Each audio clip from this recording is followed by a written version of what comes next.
آتی لیکن دل میں پیدا ہونے والی جذبات کو روک نہیں پاتا۔ دوسری طرف مہرین بھی الجھن کا شکار ہے کہ آخر کیوں رضا کی باتیں اسے متاثر کر رہی ہے۔ اس ایپیسوڈ کے آغاز میں آپ دیکھیں گے مہرین گھر آ کر اپنی منگنی کو لے کر شدید الجھن میں مبتلا ہو جاتی ہے۔ وہ جانتی ہے کہ شایان اس کی جذباتی کیفیت کو نہیں سمجھتا، لیکن والدین کے دباؤ کی وجہ سے وہ چپ رہنے پر مجبور ہے۔ شایان اس پر پسند مسلط کرنے کی کوشش کر رہا ہے اور اس کا سرد رویہ مہرین کو مزید بے چین کر دیتا ہے۔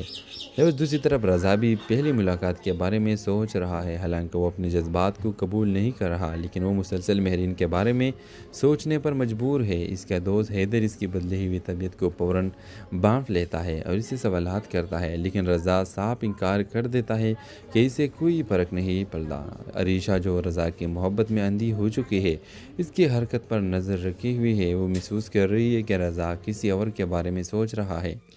وہ رضا کے گھر والوں کو بتاتی ہے کہ وہ جلد از جلد شادی کرنا چاہتی ہے تاکہ رضا کسی اور کے قریب نہ جا سکے۔ مہرین کی زندگی میں نیا موڑ تب آتا ہے جب وہ اپنی دوست سعدیہ کے ساتھ ایک کیفے پہ جاتی ہے اور وہ اچانک رضا سے سامنا ہو جاتا ہے۔ دونوں ایک لمحے کے لیے حیران رہ جاتے ہیں۔ مہرین کی کوشش کرتی ہے کہ بات نہ کرے، لیکن رضا اس سے تلخ لہجے میں مخاطب ہوتا ہے، جس سے ایک بار پھر ان کے درمیان تلخی بڑھ جاتی ہے۔ کس کے آخر میں رضا گھر آ کر مسلسل بے چین دکھائی دیتا ہے۔ وہ خود کو سمجھانے کی کوشش کرتا ہے کہ مہرین صرف ایک اتفاقیہ ملاقات تھی، لیکن دل میں پیدا ہونے والی جذبات کو روک نہیں پاتا۔ دوسری طرف مہرین بھی الجھن کا شکار ہے کہ آخر کیوں رضا کی باتیں اسے متاثر کر رہی ہے۔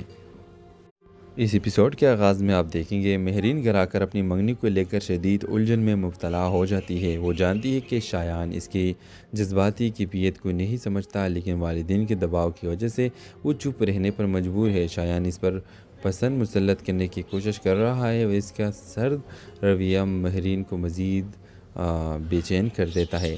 اور دوسری طرف رضا بھی پہلی ملاقات کے بارے میں سوچ رہا ہے، حالانکہ وہ اپنے جذبات کو قبول نہیں کر رہا، لیکن وہ مسلسل مہرین کے بارے میں سوچنے پر مجبور ہے۔ اس کا دوست حیدر اس کی بدلی ہوئی طبیعت کو فوراً بانٹ لیتا ہے اور اسے سوالات کرتا ہے، لیکن رضا صاف انکار کر دیتا ہے کہ اسے کوئی فرق نہیں پڑتا۔ عریشہ جو رضا کی محبت میں اندھی ہو چکی ہے،